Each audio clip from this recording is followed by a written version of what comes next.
I've welcomed some first timers and I've welcomed some watch party groups, but I also wanted to say, okay, before I continue, I have in my chat box from Caitlin. In her career, she is going to leverage her experience as a business attorney to help assist and encourage development in rural areas. Caitlin, thank you for sharing that, and we may just need to be talking to you. Anybody who's interested in helping rural areas, we love to get to know them better. So thanks for sharing that. So I just wanted to give a shout out to those of you who've attended several or a majority of our webinars. We always like to track that, and many of you have been faithful. This is the start of our third year, and so whether this is your first or 21st HomeNE webinar, welcome to today's edition of our HomeNE. I want to honor everybody's time, so I think we'll go ahead and get started. I know we will have individuals joining us as we get underway. So let me just say good day again to you. I'm Lori Ferguson, and I am with South Central Economic Development District here in Holdridge, and I am serving as your tour guide for today's conversation. We have over 65 individuals registered from across Nebraska, and I think Sherry even mentioned Iowa, to hear from Myron Coates and Doug Fortune from the city of Pipestone, Minnesota. So I had to look up that, where Pipestone was, and they'll be sharing a little bit about their geographical location with us shortly. But I am very excited to have them joining us to share their story, the history of Pipestone, and the accomplishments that they have made with regard to housing activities in their community. It's really a success story, and I'm looking forward to their presentation today. And believe it or not, Myron does have a connection to Nebraska, which, if he is willing to share, maybe later on we might have him talk about that and tell us a little bit more about that. Of the 65 plus participants that we have today, there are 7 first-timers, and so we welcome you and give a thanks to everyone who's joining us. We've had over 106 different communities participate in HomeNE in one way or another. So today's agenda, we'll be hearing from Myron, who is the mayor of Pipestone, as well as Doug, who is the building official. And he can tell you his official title better than I can. Once they are done, and they are allowing time after their presentation for questions from our group today. So we'll be taking questions for them, and then we'll wrap up with group discussion and final thoughts. So let me just encourage you, if you have questions, write them down, enter them in the chat box, and we'll be monitoring that for discussion afterward. But we'd also like to hear your voice as well. So looking forward to a lively Q&A with Myron and Doug. So with that, I'm going to turn it over to Sharon Heffley. Hey, good afternoon. I'm so glad you all could join us, and I hope you're all inside where it's warm instead of outside with your phone, just maybe enjoying some chill or something. But so HomeNE Learning Network, what is it? You know, we started this, we felt like our communities in our South Central area needed to know more about housing. We needed to know more about housing. And so we with a team from around the state, kind of got this idea going. And I just thank all of you, because if you weren't participating, it would be a really bad idea for us to be sitting here talking to each other. However, we did that for about 10 minutes before anybody logged on today. So sometimes we can sit in the same building and talk. The South Central Economic Development District serves as the lead agent for these monthly webinars. We also have 2 gatherings per year. In November, we just had our fall gathering, and we brought everybody to Holdridge. We had a really good time, got to experience the Lost Way Brewery, so that was fun, and see all the things going on here, and you'll actually hear more of that next month. You'll get to hear a little bit about that. But let me tell you just about the HomeNE Learning Network. We were created with people like you in mind to build a network of individuals and communities with a shared interest in assessing and addressing housing issues. in your rural communities.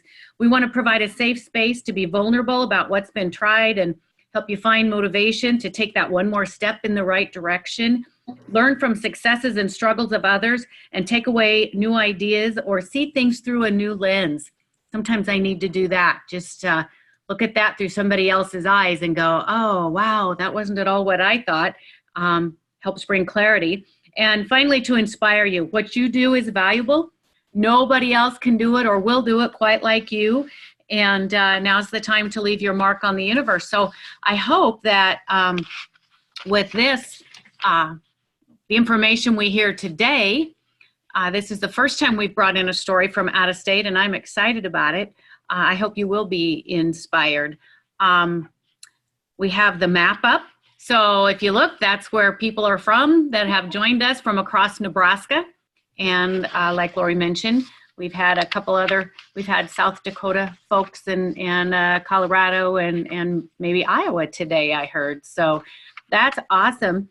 Today, like Lori said, we're going to hear from Myron Coates, Mayor of the City of Pipestone, and Doug Fortune, who serves as Pipestone's Building and Zoning Administrator. And I have to tell you, I was able to share about our HomeNE network at my National Association of Development Organizations conference in Reno in October, and that is where I met Myron, and I was so impressed with the things going on in Pipestone that I said, you guys have to just come and share your story so that we can learn from you. So let me just quick tell you about them, and then I'll turn it over to them. Myron was born and raised in the Pipestone area. Following high school graduation, he entered and served the Army for 7 years. After military service, Myron completed his studies in business administration and economics and graduated from University of Nebraska, Omaha. Woo. After working in Broken Bow for about 4 years, he returned to Pipestone, where he was employed in various companies selling and marketing ag products and services. He served as the mayor of Pipestone the first time from 86 to 92, and then returned to City Council in 2011 to serve 4 years as a City Council member and became the mayor in 2016. He says his main occupation is retirement, but I think you'll hear that he's doing a lot more than sitting around for sure. Doug Fortune is currently the Building and Zoning Administrator for the City of Pipestone, Minnesota. He's a state certified building official, born and raised near Richmond, Virginia. Not like in college life, he dropped out of Old Dominion University. Unbeknownst to his parents, joined the Air Force. During his Air Force time, he spent the next 7 years taking classes at night and on weekends pursuing a degree in civil engineering. His Air Force career, after his Air Force career, he worked in engineering in the private and federal government. After 10 years as a construction engineer for the department or inspector for the Department of the Army, he was caught in a reduction of force and was laid off. Shortly after that, he was recruited by an international engineering and consulting firm seeking an immediate hire as a quality assurance engineer. And the recruiter had 2 questions for him. Do you still have security clearance? And can you be in Iraq in 7 days? That doesn't sound like something I want to hear. After receiving permission from his wife of 33 years at the time, he agreed, spent the next 5 years overseas in Iraq and Afghanistan, supervising major construction projects and as part of rebuilding both war-torn nations. With his warrior days behind him and returning to Minnesota, he began serving as the Building and Zoning Administrator in August of 2015. His wife had returned to Pipestone to be near her family while he was overseas. And he says that in 2011, during one of his Skype calls with his wife, she said that she found the house she wanted, looking at the photos. And even though he knew the house needed everything, he caved, and he owns an 1898 Victorian home in the oldest neighborhood in Pipestone. He spends most of his free time restoring the home to its original glory and is happy to know he saved a home that without a doubt would have ended up on the blighted property list. So with that, welcome to our HomeNE Learning Network, Myron and Doug, and the floor is yours. Okay, I'll start off. This is Myron Coates, the mayor of Pipestone. And I'm assuming you can hear me okay. Yes. Okay. And I'll give you a real brief history of Pipestone. We weren't settled until the 1870s, a lot like a lot of the many towns in Nebraska. And when the railroads came, that's when the town grew. At one time, we had 4 railroads intersect here at Pipestone, and we were a center of commerce for all of southwestern Minnesota, even in the South Dakota. It was a commerce center. So we grew quite rapidly, we hit our peak population in the late 50s, early 60s of roughly 5,600 people. And then since that period of time, you know, we've steadily decreased to where we're at today at about 4,300 people. We're primarily ag. We do have a couple major companies that are headquarters here. One is Pipestone Systems, and the connection to there is in Fremont, Nebraska. They just bought the hog slaughtering plant there from HomeNE. So we do have some professional jobs here, but primarily it's all agriculture, ag related. And I could get into another story, which would take a whole nother session, and I won't, is about a company that just bought out our local meat plant. Having said that, when I first left office in 1992, in 1993, there was a house that was abandoned about 2 blocks from City Hall. And so when I decided to run for city council again in, 2011 or someplace in there, I used blighted property as a campaign platform and explained this house that had been sitting vacant, you know, for practically 30 some years in Pipestone, and no one was doing anything with it. And that's how we got started on the blighted property, which went a number of different directions. It took us a couple of years to implement and place blighted property ordinances. Once we did that, the building inspector we had at that time actually approached me and he said, I'm not the person to administer anything with blighted property. And so everything kind of just sat, you know, and really no movement on it for a year or two. Then he decided to go on and go into private business. That's when Doug Fortune came on on our payroll. And Doug has the personality and everything else to make a program like this work. And I can honestly say that I've had my doubts along the way whether any of this would work, especially when we get into talking about rebuilding blighted properties or tax forfeited properties, getting not only the county, the city, the state of Minnesota, the Department of Higher Education, everyone involved in putting together a project and everybody cooperating to make that project work. When we first started that, I just shook my head and I would go home and tell my wife, this is just a waste of time. But it has worked, and it has worked very well. So with that, I'm going to turn it over to Doug. Well, hello, everyone. Thank you for the opportunity to be here and speak to everyone about this. You can see our timeline. I'm not going to read all these slides to you because I know all of you can read, and it makes a very boring program if I try to read all this. We do have a rental property inspection program as part of our blighted property, and then we realized that 50% of the blighted properties that I had listed were rental properties. So we've been working on that as well. We set up a demolition program for homes that just can't be saved. 2016 was the big opportunity for us when we met with Midwest College. They called and asked me would I be on the college board to set up a program to reinstate our carpentry program there. And I did that, and it was very interesting. And we formed a partnership with the college, with the EDA, and it has worked very well for us. Next slide. We developed a curriculum. We set up a high school program, college program, and started searching for instructors. We hired a great instructor who decided to, his wife got promoted and then he moved to Wichita. So now we have a new instructor who is doing very well. We also had a big promotion program with Pipestone Systems that Myron mentioned earlier, the big pork producer that's headquartered here. And they said, we want to help out with blighted properties. So we're going to set up a matching campaign. It's our 75th anniversary. So we're going to give you guys $75,000 and we're going to encourage other businesses to match that. And it came true. And they gave us $150,000 to work towards our blighted program, which was great. So with the college program, we decided, well, we're not building a lot of new houses in Pipestone, but we have a huge inventory of older homes like the one I have. And so we purchased our first home for a couple $1,000s. It was condemned, and we put the students to work, and we rebuilt it. There's some pictures coming up soon. You can see we invested $49,000 in the home and sold it for $49,000. Not trying to make money off the program, but it took a blighted house off our list and really helped the neighborhood and provided affordable housing for a young man who was single and needed a 2-bedroom, 1-bath home. Next slide. So then the second house was also condemned right beside the one that we had just finished restoring.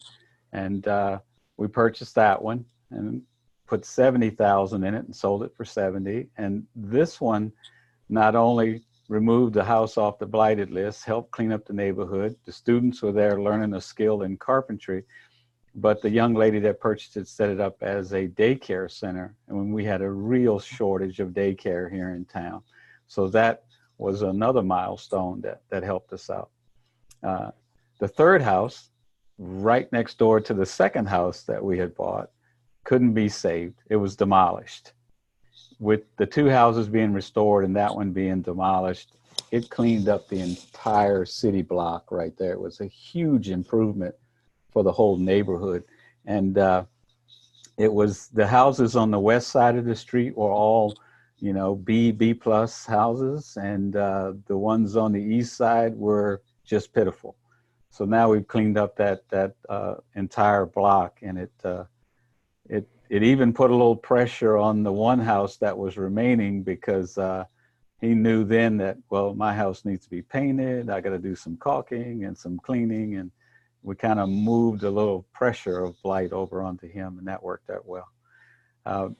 This year, because the program's been successful with our Minnesota West College, they decided to add the plumbing and heating and ventilation air conditioning program, which really helps us out too, because on the previous houses, we were subcontracting that work, and now we're just paying for the materials, and the students are being taught how to do that kind of work. So that's keeping the price down on this next house, which is much larger.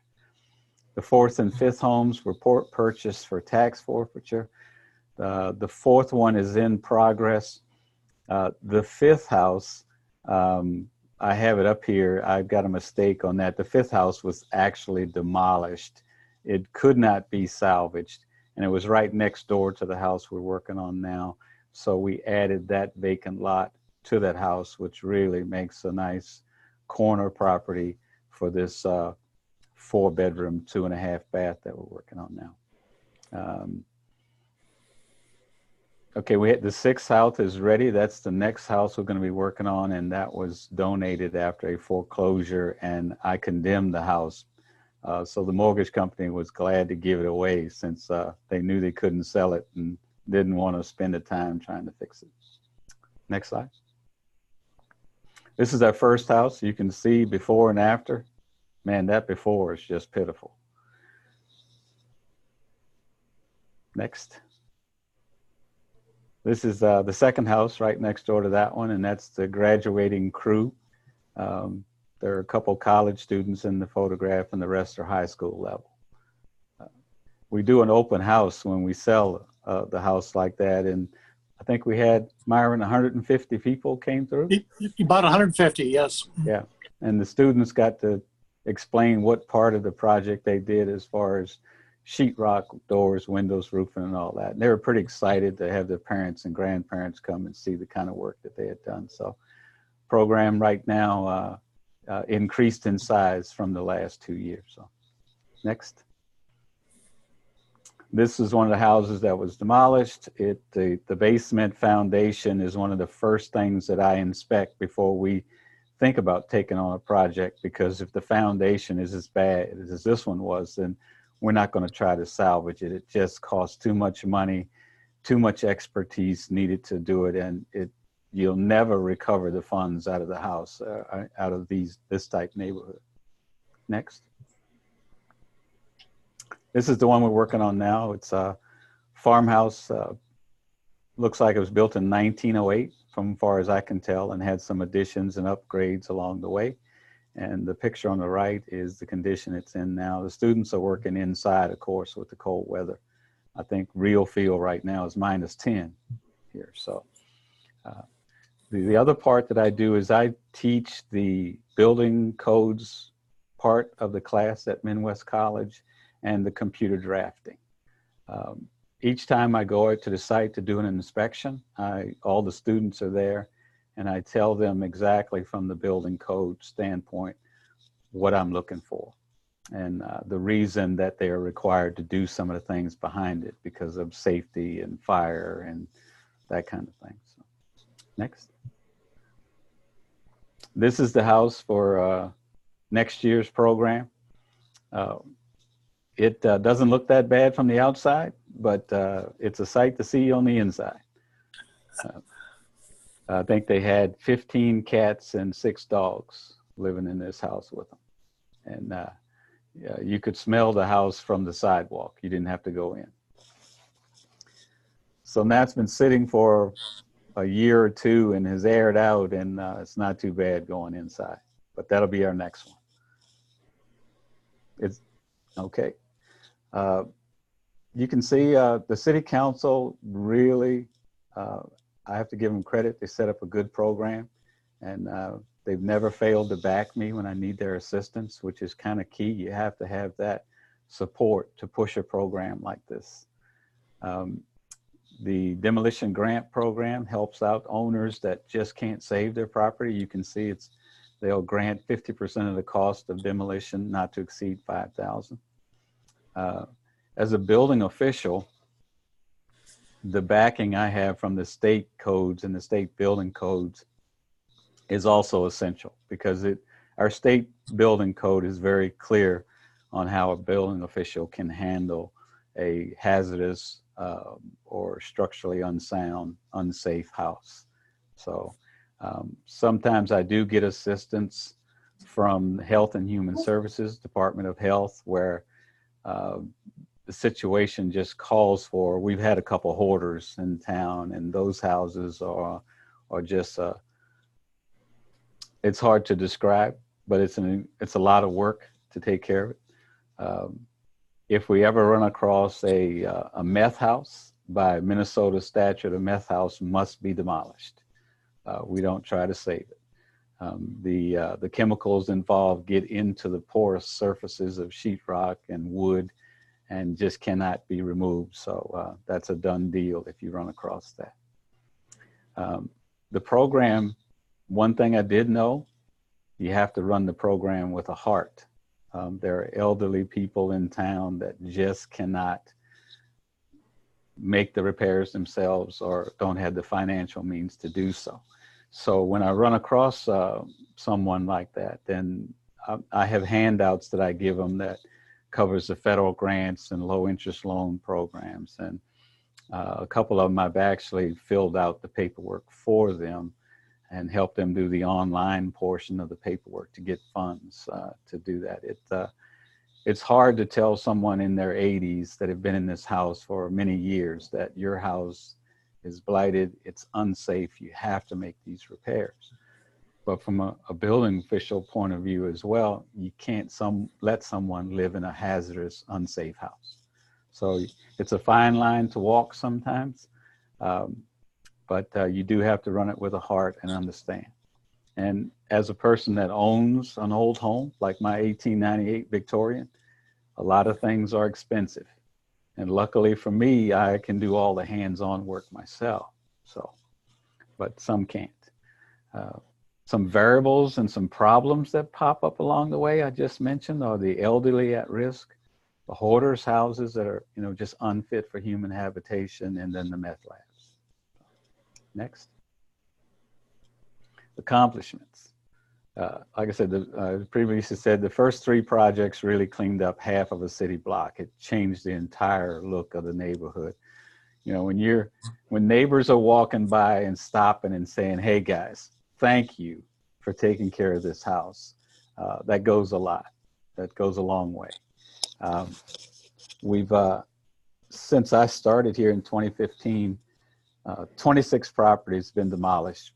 Houses that have been vacant since the late 80s, early 90s that collapsed roofs and everything. That I like old houses, but some houses just can't be saved. So far, the 3 properties have been restored. We've had 31 properties that people realized, okay, it was maybe a rental property and I can't fix it, so they've sold it, and then the new owners have made the repairs to it. So that kind of was a big part of this. Getting. I started out with 65 homes on my list, and that's a lot. I stopped at 65 and told the city council I have to stop right here because I can't manage more than this. It's a lot to take on. And as a building official, I issue the building permits and I do all the inspections, and I issue about between 150 and 200 permits a year, which runs between 350 and 450 inspections. So the city council didn't know at first that 50% of my job is now blighted properties and rental property inspections. So in the winter months when the construction is either stopped or very slow, I concentrate on the blighted properties and the rental inspections at that time. And then when construction season starts back, that's when I get back and doing my permits and inspections. So the high school students that have been in the program, learning their skill, it's been beneficial for them. The college kids that graduated all had jobs the day they finished the program. I actually had a large contractor from Sioux Falls, South Dakota. Sioux Falls now a population of about 190,000. He called and asked, wanted some information on the college students, and because he wanted to hire them. And I told him, I said, well, you're a little late because they had jobs waiting for them the day they finished. The citizens of the city are fully invested in the program. I get calls now to say, hey, I've got a blighted property next to my house, or no one's been in the house for the last 6 months, and you need to keep an eye on it, that kind of thing. So it has traction and it's moving. Even their property assessors that came in for tax assessments and everything were commenting that how the neighborhoods have changed and look better, and they would show up at an address of a house that they needed to go back and look at, and either the house wasn't there or it was fixed, which makes them happy. We've had the local news and the other cities around Minnesota have called me several times, and how did we set up our programs and what did we do? And I've had some cities come in and actually spend a day with me on how we are running the program. Our state senator and their presidential candidate at the time, Amy Klobuchar, she sent her staff down because she wanted to talk to us about blighted properties and training for the students, and the one lady that did the daycare center because of daycare shortage and everything. So it's picked up some publicity along the way, and it seems to be growing and doing well. And on the next slide, I received the Building Department of the Year Award for the state of Minnesota in 2017.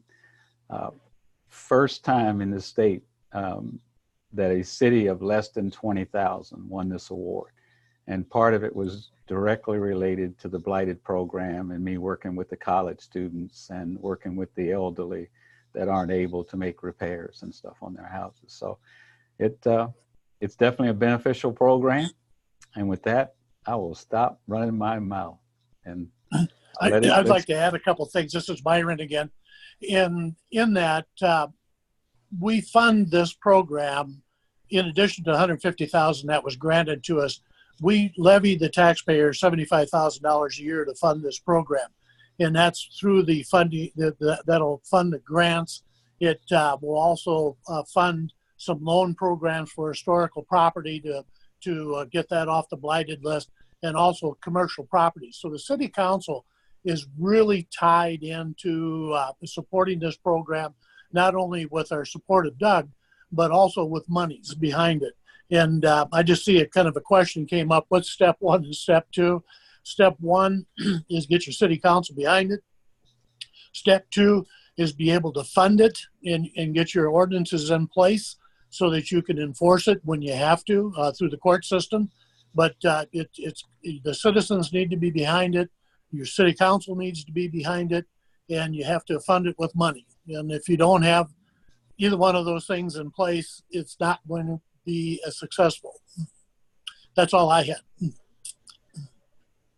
Yeah, I also, we did, there have been 10 property owners that we actually took into the court system and forced them to make improvements to their properties. We're working with a commercial person right now that had a recycle center that ended up being an illegal junkyard. So sometimes it puts a little weight on you that you don't want to carry around, but it's such a valuable program for the city that you just have to stay with it. There will be good days and bad days for anybody that starts a program like this, but once it gets going, it gets a lot easier, and it'll definitely help with the overall look of the city. I know that, like I said, I'm from Virginia, but Pipestone is my home. My wife's a Pipestone girl, and you're not getting her out of here for any reason. So we're here to stay. Well, Yeah, one other thing I would like to add too is so I don't forget this. Is next month you're going to be talking about housing studies, and we did a housing study and survey in 2017. When we did that, we identified 55 properties, older homes that really just in really sorry state of repair that probably should just go away. And that's what really inspired us, because we're also short of housing at the same time. And so it's a real dilemma. And it's again, because we're a community that was established in the 1870s. The property is getting more mature, and you have to take care of it. And because of the downturns in the economy, some of the maintenance hadn't been performed. And there's a whole litany of things I could go into. But anyway, that housing study to identify where you're at within the city is very expensive, or not very expensive, but very essential to do early on in your program also. okay. Thank you both, Doug and Myron. I've opened it up for some questions from our group. I have one to start with, and then I know we'll probably have a few more, but you mentioned you had a high school certificate program. What does that certificate allow them to do upon high school graduation? Do you see most of them going on to the community college, or do they go right out to work? What does that certificate tell or say for them? I can answer part of it, and Doug can probably fill in some of the blanks too.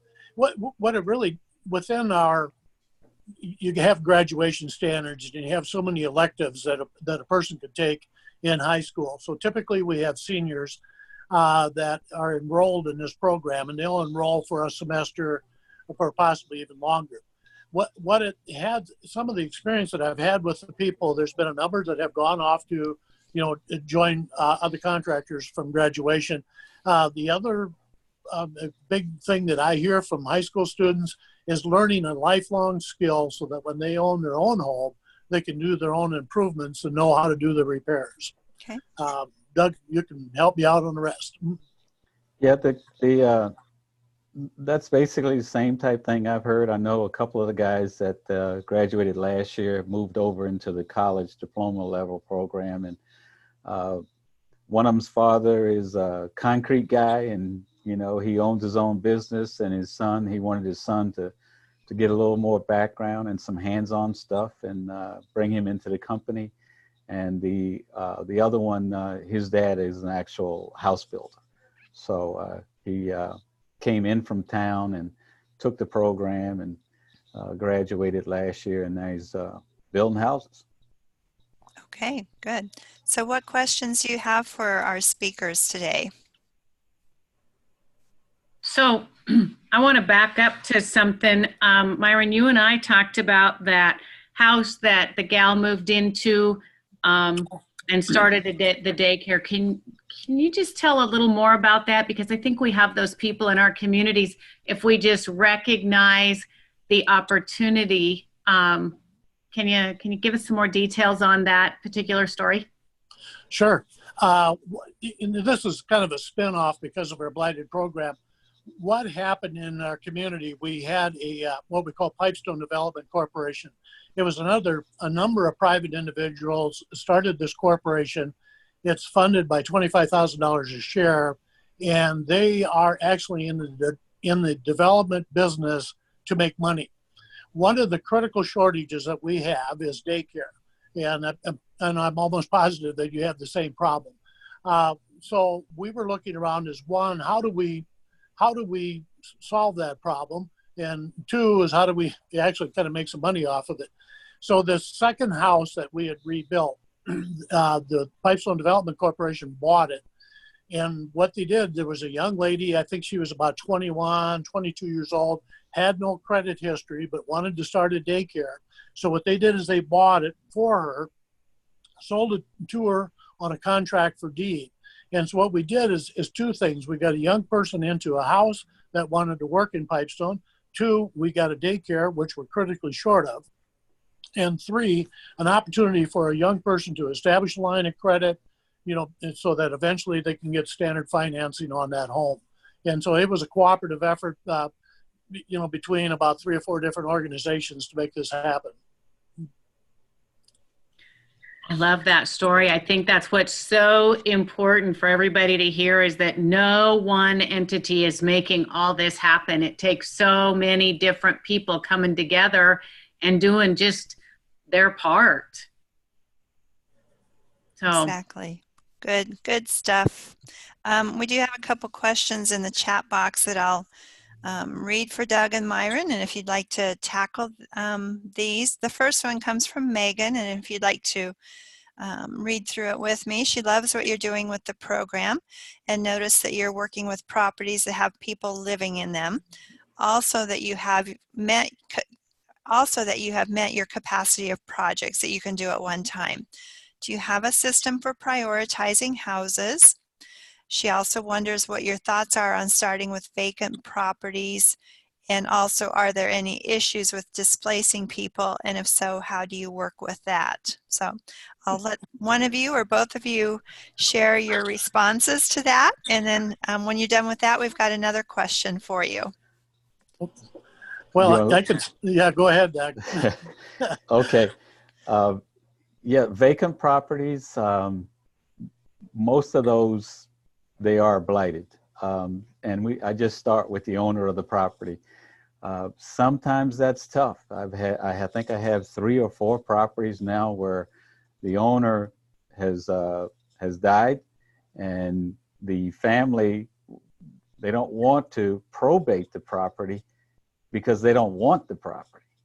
So it just hangs in limbo until it finally belongs to someone. I know one of them like that. Of course, we have to end up going through the court system with those because we have to find somebody as the legal owner of the property.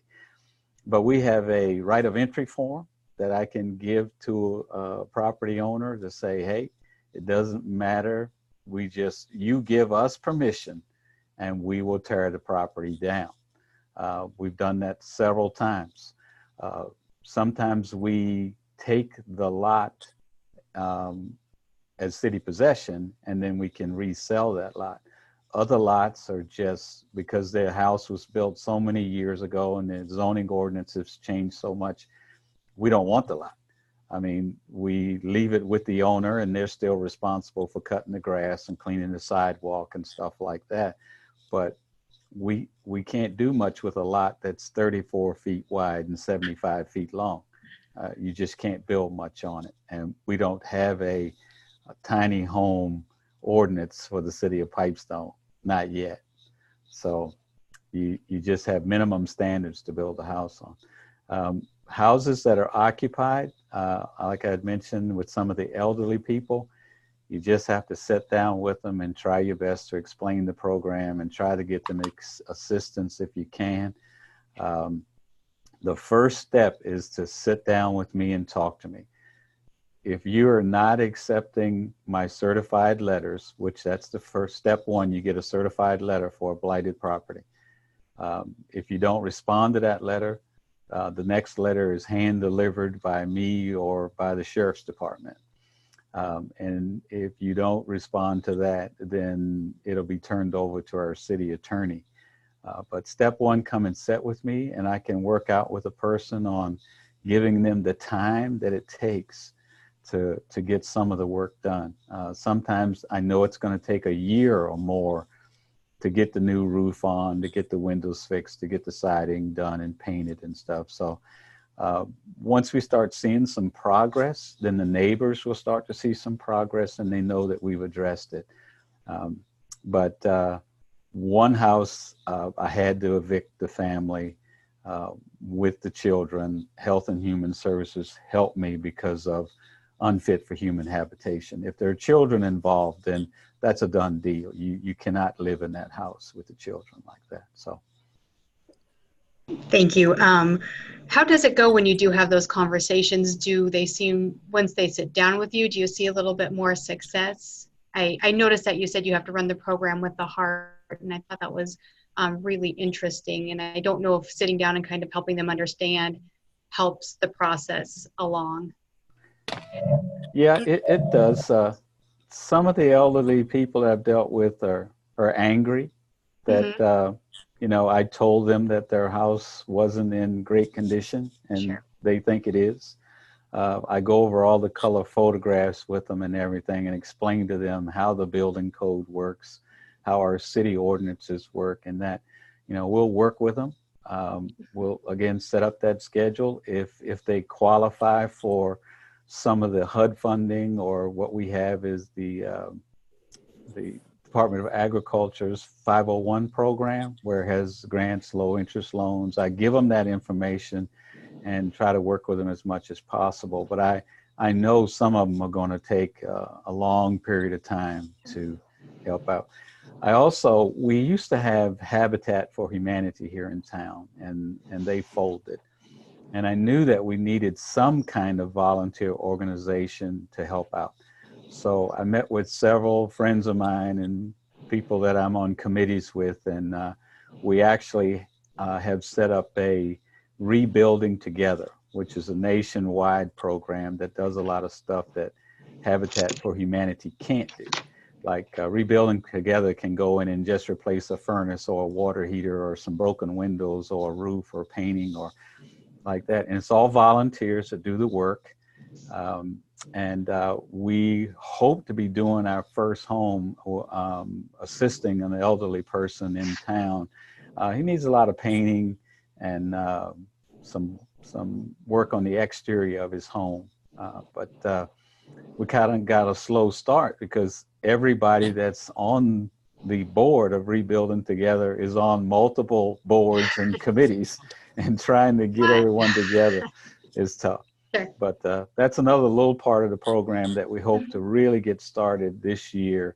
And we've done a little fundraiser and have our bank account set up, and we have some more paperwork to do as far as registering as a nonprofit with the state of Minnesota. But we do have our IRS paperwork all done and everything. So we hope to be getting that going this year. Thank you.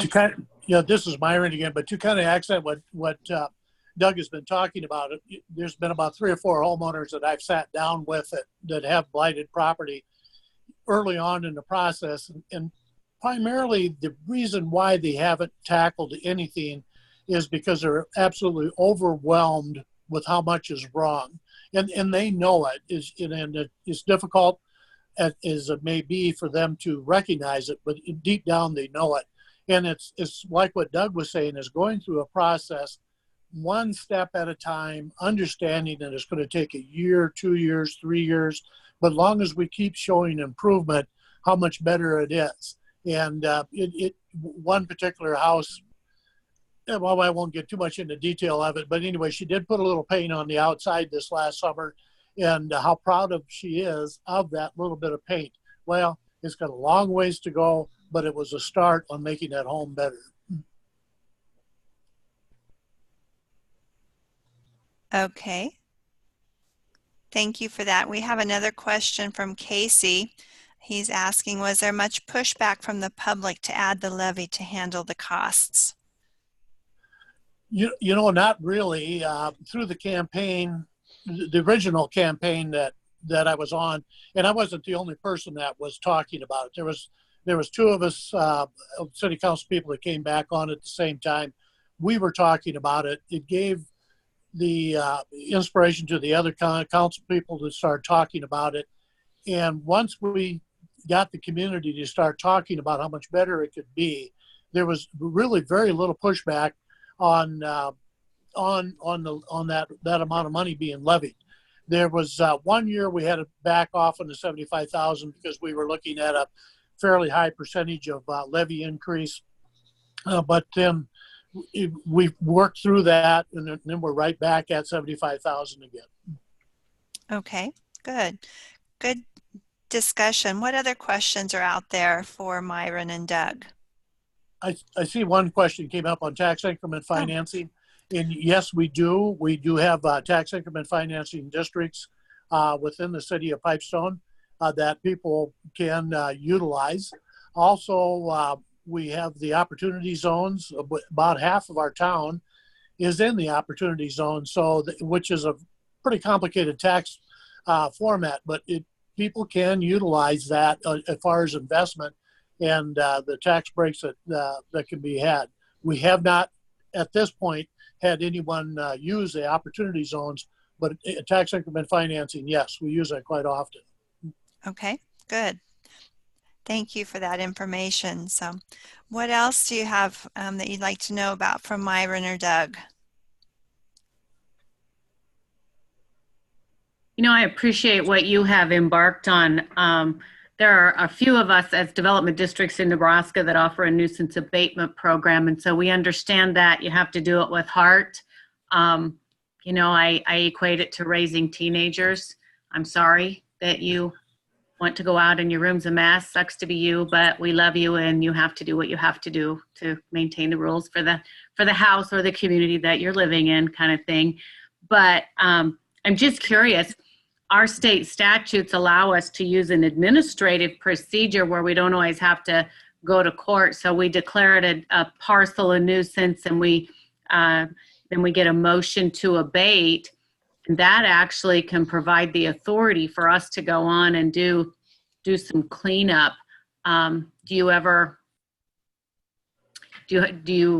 that opportunity, or do you go on if they allow you, otherwise go to court? I wasn't quite sure.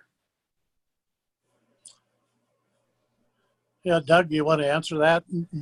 Yeah, our property maintenance code has a chapter on nuisances.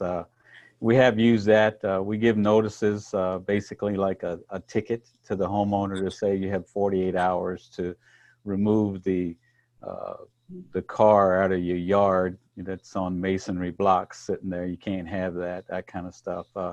We have gone into court. The letters that I send out have been effective. And then me meeting with some of the people and making phone calls to them seem to have helped on a couple of occasions. But there are some that you are going to have to take them to court. There's no doubt about it. So we have done 10 since, I guess, 2016, 2017. So it adds to your workload, but I have to treat everyone exactly the same.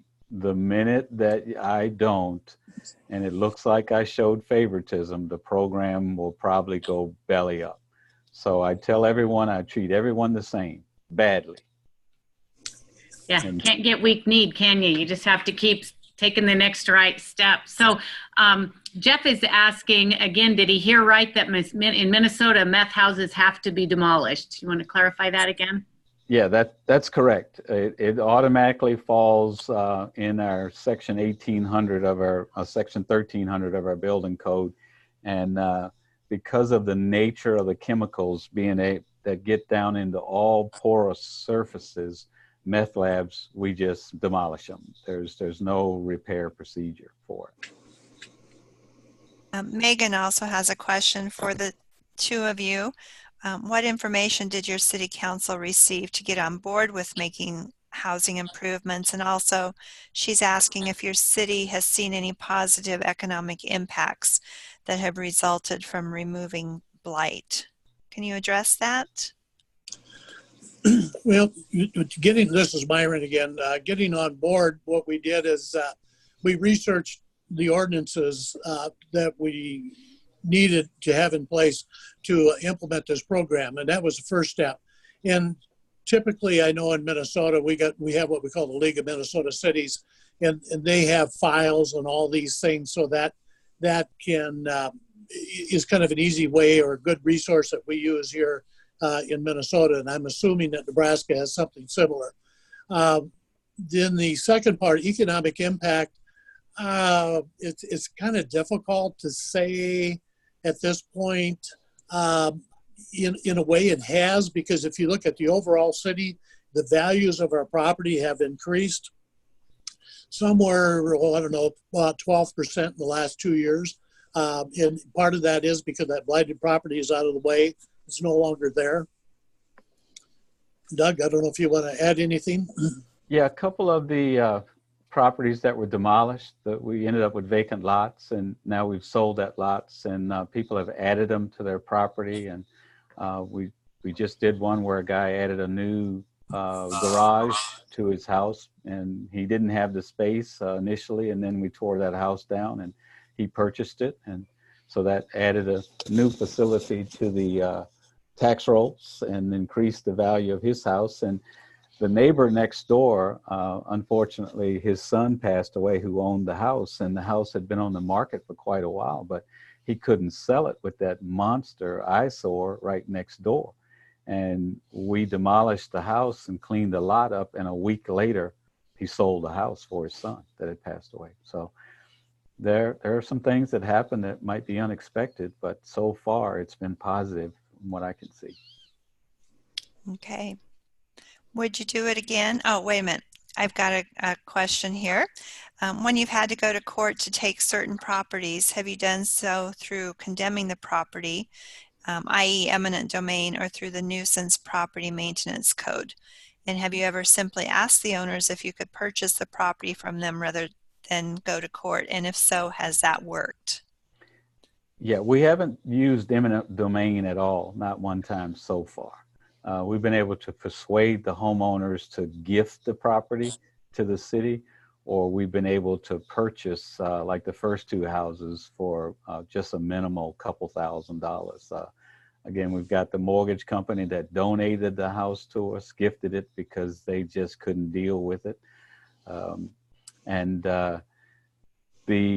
The pressure that I've been able to put on the people so far seems to be working.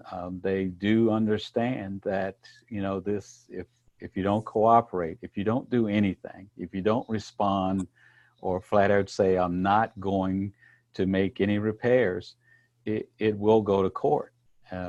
We just did that with a lady who had had a house 12 years. That the previous building official prior to me had been after her, and I met with her several times, and I told her, I said, the house has to be repaired. It's vacant, and it is right next to one of our main meeting areas in town. It's at our park and pageant ground, and there's a really nice new structure built, and there are weddings and everything. And when you come up the hill and come out, you were looking at this eyesore. And she didn't believe me. She told me, I'm not going to fix it. And I said, I will see you in court. And a couple months later, she called and sold us the house for $100, and we tore it down. Okay. And sold a lot. Yes. Perseverance. Good. As we wrap up, I had a quick question for you. I started to ask, would you do it again the same way you did it? Are there any lessons that you've learned as you've done this process? From a city council standpoint, I would do it again, primarily just the way we did it. And I can't emphasize enough, Doug Fortune as a building official has the personality and the patience and the knowledge to pull a program like this off. If we didn't have someone like him in place, it would be very difficult to do. So it's so when I say would we do it again, yes, we would do it again. But I want to caution everybody to make sure you have the right personalities in place to make it happen. Doug, any thoughts? Yeah, I learned right away. When I did my initial inspections, I tried to look at the whole city. That's kind of tough when you have 1,900 homes. I didn't want to concentrate looking at blight in one area of town because I felt, okay, these residents out here will think that, well, he's picking on us. He's only over here, and there's a bad house over there. So I looked at 6 different areas of town, and that's how I set up the first initial list. Some houses were already identified for me. I had a list of 10 waiting for me the day I started the job. And that came directly from city council. So I knew at that point, this is my first 10 right here. And one of them I'm still working with right now, 4 years later, and it's a closed dry cleaner. And if you ever run across a closed dry cleaner that is a condemned property, that has been a learning experience.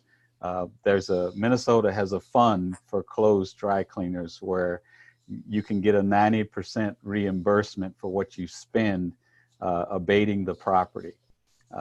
What we didn't know that there were underground fuel tanks from the 1930s that were leaking, and then we got into the abandoned tank program and calling Minnesota Pollution Control Agency for leaks on the site. And the saddest part of the whole thing, it's the smallest lot that I've had to deal with. It's 29 feet wide. Oh my. And for 4 years, we have been working with the owner, MPCA, and all the agencies involved with this to try to get it taken care of. So Okay. you will run across some that will just never go away. You just have to stay with it to the end. And Okay. it's in our business district. It has to go. Okay. I don't know if you have time for a side gig or not, Doug, but John's asking if you would be willing to train interested individuals from other communities in your region to do effective inspections and administer a similar program. Is that a possibility? So I will let you answer that question, or maybe have a sidebar with John later on. Yeah, have John send me an email and your phone number, and I'll give you a call. Okay. Sounds like we've made a date for the two of you. So good. So what's an aha moment for some of you who are listening today? What's something that really caught your attention as you heard Myron and Doug speak about a very successful program in Pipestone?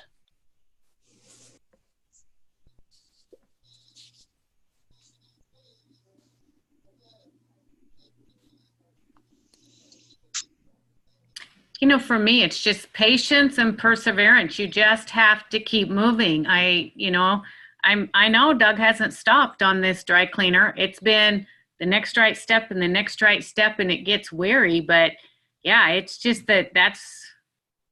you just got to keep taking another step in the right direction, and treat everybody the same. I think too often I have councils that I work with even that are kind of like, oh, that one, he's going to be hard to work with or whatever. And it's easy to shy away. And yeah, got to keep moving. Yeah. We've got several who've shared their aha moments in the chat box. Joeen says it's the collaboration with the local tech school. Stacy said that she loves how you involved the schools and taught the kids career and life skills in the process. Levi shares that his aha moment is the unity of effort as well as the awareness of the problem. So kudos to Myron and Doug and the city of Pipestone. We'd like to stay in touch with you if that would be okay, and maybe have you check in periodically and give us a progress report. Would that be permissible? Absolutely. Yes. Okay. Okay, and they have agreed to make themselves available to any of you who have questions later on or after the conclusion of today. We've put their emails in the chat box if you can see those. buildingofficial@cityofpipestone.com is the way you can reach Doug, and Myron Coates, Koets @gmail.com is Myron. So Casey is asking, does your zoning department, is there a website for the zoning department and or your codes?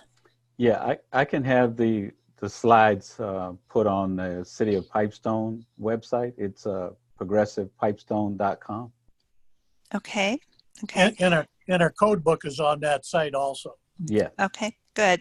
And we will be making slides available after the webinar to all of our attendees today. So if you missed something in the presentation, that will be available to you as well. So as we begin to wrap up, I just wanted to make you aware that we are already starting to plan for our spring gathering. Sharon, do you have anything you want to share there?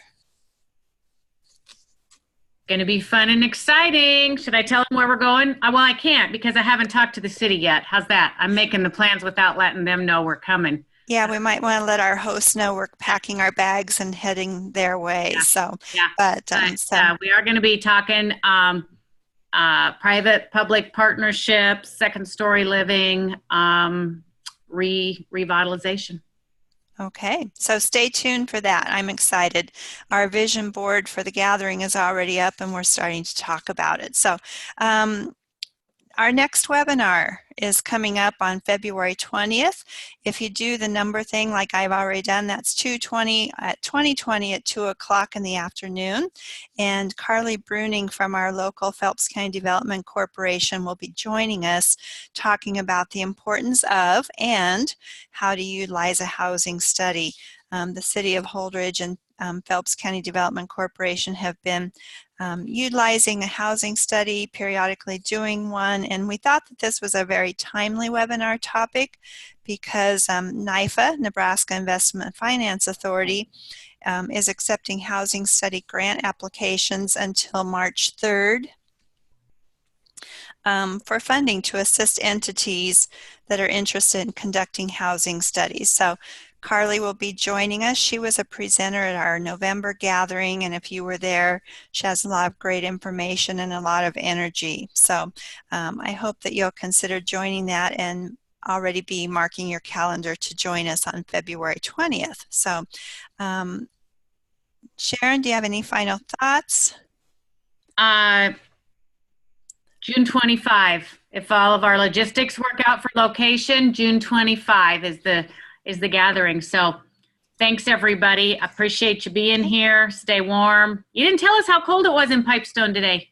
-6 below. It was -15 this morning when I got up to walk the dog, which we only made it about 20 feet.